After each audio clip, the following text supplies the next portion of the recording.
Muito bem, nós sabemos que uma família começa a partir do casamento. Quando acontece o casamento, os dois jovens, aquele rapaz, aquela moça, vão constituir uma família, de onde virão os filhos, e ali duas famílias diferentes se unem, formando um novo lar. Eles têm educação diferente, eles têm um lar diferente, eles receberam ensinos bem específicos de seus pais, de sua família, e vão juntos formar uma nova família. Vão formar um ambiente diferente daquele de onde vieram. Um novo lar, uma nova casa, uma nova família. E nós vemos nisso algo tão lindo, como que Deus planejou que a raça humana se perpetuasse através do amor, o amor de um casal, um homem e uma mulher, segundo Deus e a sua palavra. Uma família que vai gerar filhos, uma família que vai se perpetuar e vai trazer para a sua descendência algo que vem daqueles dois, marido e mulher, algo que vai passar para os seus filhos. E isso vem muitas vezes dos seus antepassados, de avós, bisavós, costumes, a comida, a casa, os móveis, a língua, um modo de se relacionar, as canções, tudo vai passando família a família, e às vezes as famílias têm até suas peculiaridades no falar, em frases, em sorrir, nas reuniões, nos aniversários, nos momentos de comunhão, trazem coisas bem peculiares de cada família, da educação que receberam. A família então começa com o casamento. E o casamento vai implicar na escolha do cônjuge. A moça escolhendo o rapaz escolhendo a moça, a escolha da esposa. Nós vemos como que Abraão queria uma boa esposa para o seu filho, seu único filho, Isaque, filho único de Abraão com Sara, que Abraão teve outros 7 filhos, né? Ele teve Ismael com a escrava Agar e teve mais 6 filhos com a segunda esposa que ele casou depois que Sara morreu, Quetura. Abraão, então, ele busca uma esposa para seu filho Isaque. Isaque é o seu filho, o filho da promessa, que vai receber a bênção de seu pai Abraão. Isaque vai continuar a semente, o que Deus chamou Abraão para fazer, Isaque vai continuar. Então, Abraão manda seu servo Eliezer ir à terra dos pais de Abraão, ir até Padã Arã para buscar uma esposa para seu filho Isaque. E Eliezer vai, e ele ora, e ele é um homem de Deus, e ele busca de Deus uma esposa para Isaque. Era uma responsabilidade muito grande. A moça que ele haveria de trazer tinha de ser uma moça especial, uma moça temente a Deus, uma moça trabalhadeira, uma moça que fosse de bom relacionamento, que fosse amiga, amorosa, prestativa, meiga, humilde, uma pessoa cheia de boas virtudes, de virtudes, é claro. E ele então encontra Rebeca e traz Rebeca, que se casa com Isaque e tem um lar feliz, um lar estável. E nós vemos então que havia essa preocupação dos pais em escolher a esposa para os seus filhos. Mas aqui na história de hoje, ou no nosso personagem de hoje, nós vamos encontrar Salomão. Salomão, seu nome significa filho da paz. Paz. Salomão, seu nome está cheio de paz em seu nome. Salomão, ele é filho de Davi com Betseba. Ele foi escolhido para estar reinando depois de Davi. E Salomão assume o trono de Israel. Seu pai ainda está vivo, Davi ainda permanece vivo mais algum tempo e Salomão já está assentado sobre o trono. Então, quando Davi morre, depois de dar algumas recomendações a Salomão, então agora Salomão está com a coroa, Salomão está com o reino definitivo e é muito importante que Salomão escolha sua esposa, uma boa esposa. Nós vimos que o lar de Davi foi um lar conturbado. Conturbado porque a sua primeira esposa, a sua legítima esposa, Mical, não foi uma esposa sábia. Mical não esteve ao lado de Davi nos momentos mais difíceis. Mical não esteve ao lado de Davi nos momentos mais gloriosos. Mical estava olhando a sua carreira, a sua posição como filha de Saul, como princesa, como rainha. Ela não estava olhando o seu papel como esposa. Ela não pensou em ser mãe. Ela não pensou em Davi e na família que ela tinha. Mical pensava nela, uma esposa egoísta e que acaba sozinha por causa disso. Davi enfrentou tantos problemas com seus filhos e ele passa o reino para Salomão. Salomão, certa noite, ele tem um sonho depois de buscar a Deus, fazendo 1000 holocaustos, dizendo: Deus, me ajude, eu preciso de ti. Deus aparece para ele em sonhos e diz: o que você quer? Salomão diz: eu quero sabedoria. Eu preciso de sabedoria para saber governar este povo, para saber conduzir este povo que é teu povo, Senhor. E Deus diz: muito bem. Você escolheu bem porque você pediu sabedoria e não longevidade, não a morte de seus inimigos e nem riqueza. Saiba que você vai ter tudo isto junto com a sabedoria. Você vai ter riqueza, você vai ter a morte dos seus inimigos, ou você vai ter paz e você vai ter longevidade. Um reino próspero, abençoado, longo e feliz, com sabedoria. E Deus deu sabedoria para Salomão. Salomão adquire uma capacidade tremenda para aprender as coisas. Quem sabe ele pegou os melhores livros e ele começa a ter uma facilidade de absorver conhecimentos. E Salomão se torna tão sábio, mais sábio do que os sábios da sua época, e ele tem as respostas para todas as perguntas. A rainha de Sabá vem visitá-lo e ela então fica maravilhada com a sabedoria de Salomão, maravilhada com a sua riqueza, maravilhada com o seu reino. Salomão está muito sábio. Só que a Bíblia nos diz que quando o povo de Israel tivesse um rei, esse rei deveria ter cuidado com 4 pontos. 3 coisas ele não deveria buscar e uma ele deveria buscar. Ele não deveria ter muitas mulheres. Ele não deveria buscar ter muito ouro ou prata. Ele não deveria voltar ao Egito para comprar cavalos. E ele deveria ter uma cópia da lei junto a si na sua casa. Salomão se torna tão sábio, tão sábio, tão sábio, mas de uma sabedoria humana. Ele adquiriu muita sabedoria humana, uma capacidade administrativa fantástica. O reino dele se torna top, um dos reinos da sua época. O palácio dele, o templo de Jerusalém se torna um top, uma das 7 maravilhas do mundo antigo.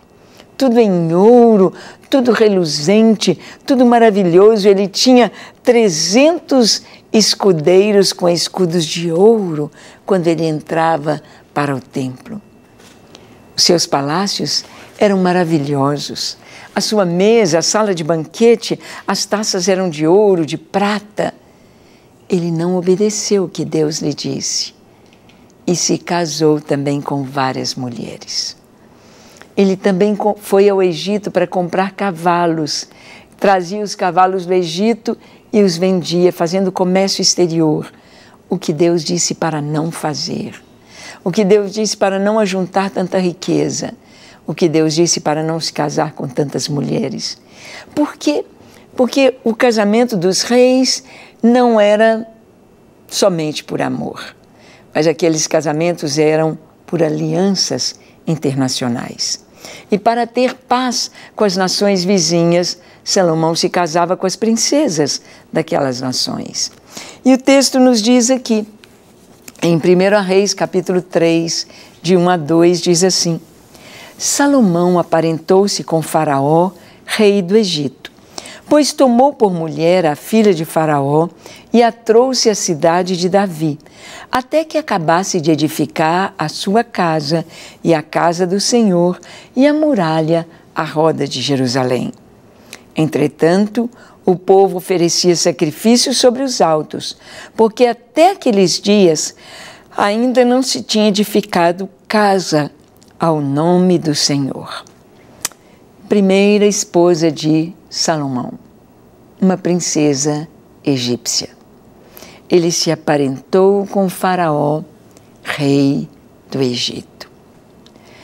Nós vimos que José, ele se casou também com a filha do sacerdote Dion, uma princesa nobre no Egito.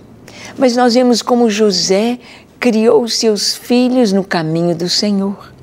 Como José deu nomes hebraicos aos seus filhos.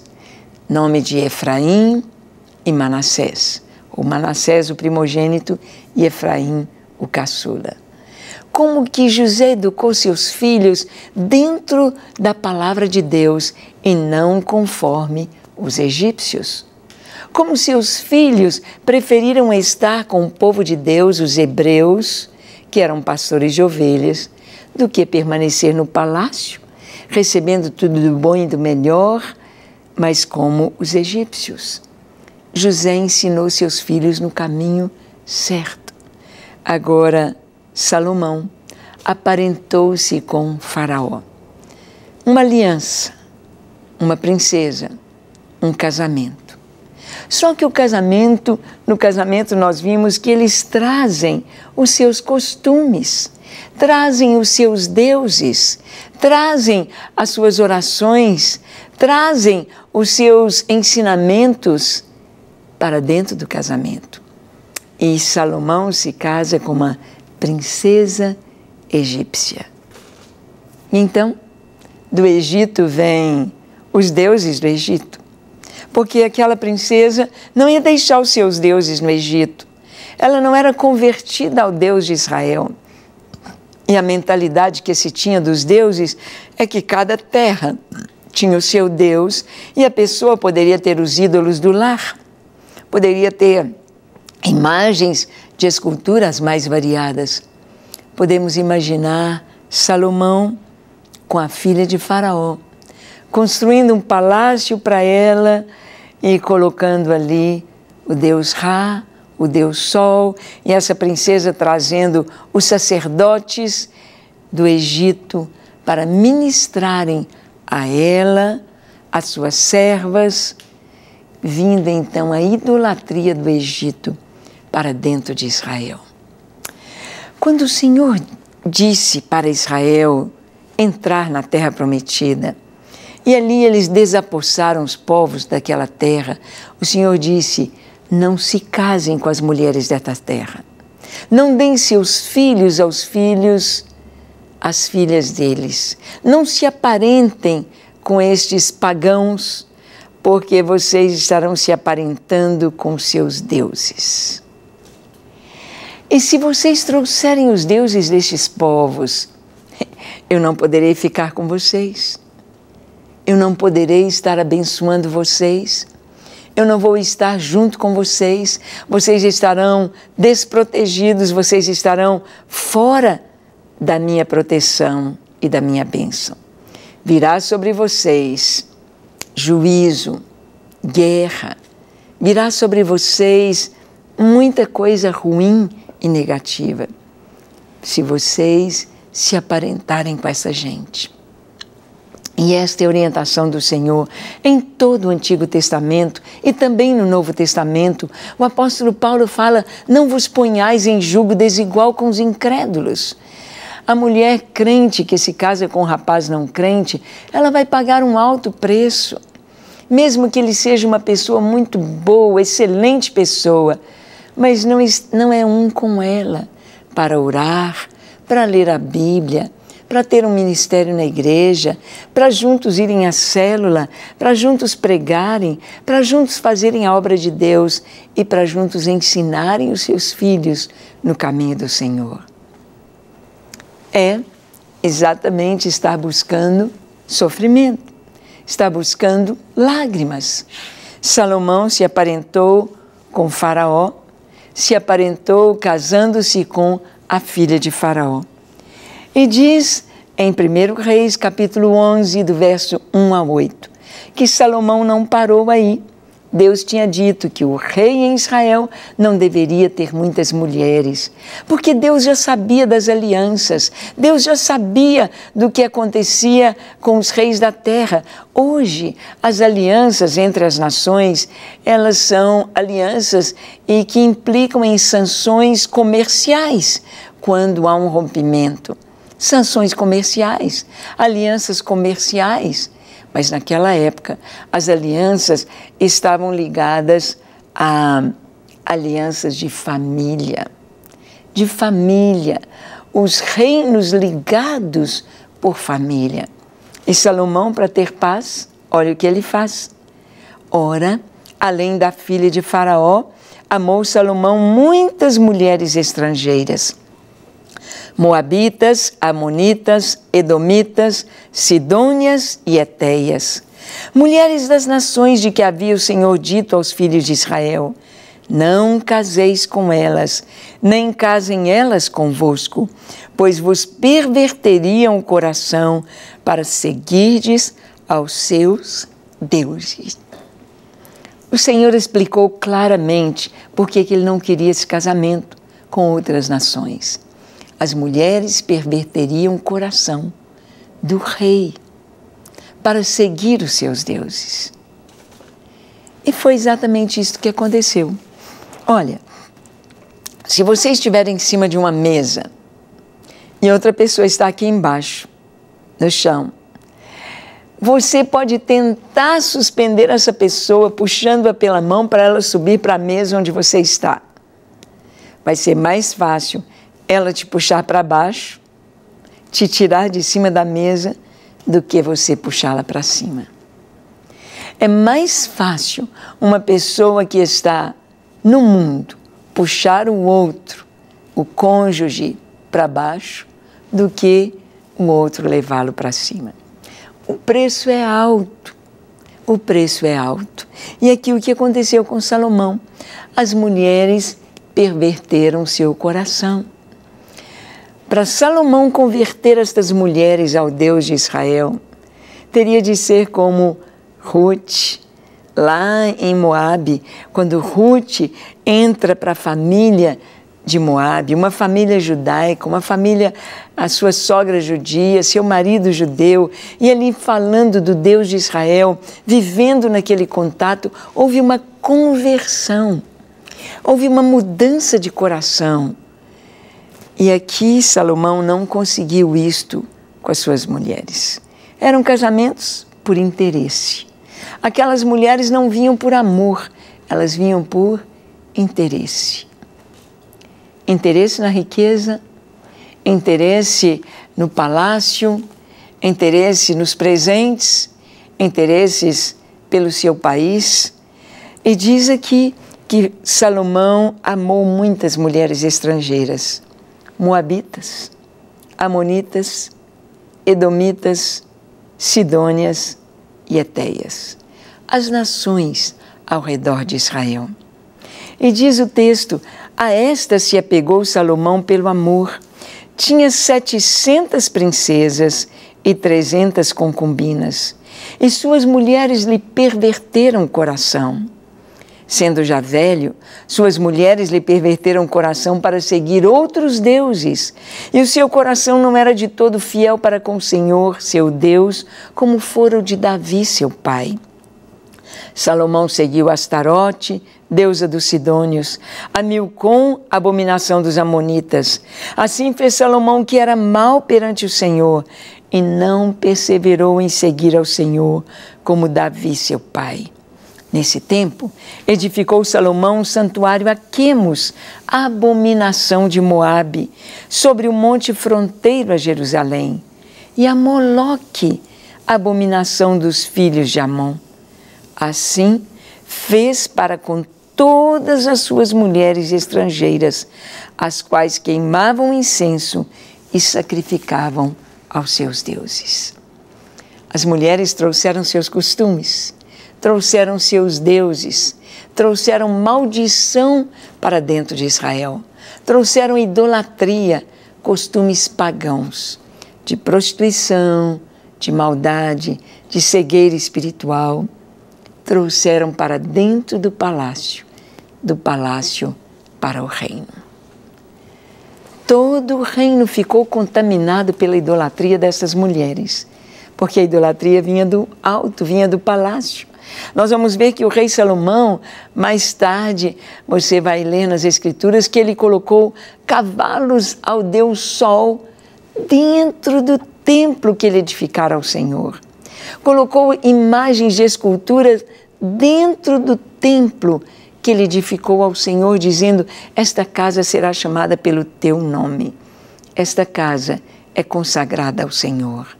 Ele mesmo trouxe abominação e juízo sobre si e sobre Israel. Depois de Salomão, o reino será dividido por causa da idolatria que Salomão trouxe para o povo de Israel. Como que veio a idolatria? Através da escolha da esposa, através do lar.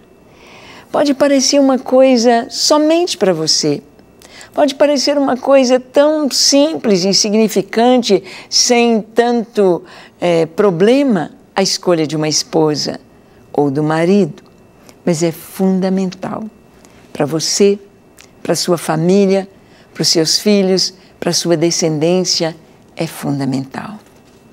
Portanto, que você possa formar um lar segundo a palavra de Deus e a vontade de Deus. Ore, peça a Deus para te orientar e Ele mesmo escolher a esposa, o marido, e que Deus te abençoe para formar um lar bonito na presença do nosso Deus. Vamos orar? Feche seus olhos, curve a sua fronte, se for possível, se ajoelhe e ore comigo dizendo assim: Senhor, eis-me aqui em Tua presença. Eu te peço perdão para os meus pecados. Lava-me, Senhor, de toda iniquidade, purifica-me de todo pecado, dá-me um coração puro e temente a Ti. Ajuda-me a viver para a Tua glória, para o Teu serviço. Eu me entrego a Ti, hoje e para sempre. Me entrego a Ti para Te amar, Te servir, Te obedecer. Te entrego, ó Deus, a minha vida e as decisões mais importantes da minha vida. Que o Teu Espírito Santo me ajude a tomar as decisões corretas. Senhor, que Tu venhas abençoar cada pessoa que nos assiste, cada lar representado, trazendo a Tua paz, o Teu amor. Leva os jovens a escolherem, ó Deus, no poder do Senhor, o seu cônjuge.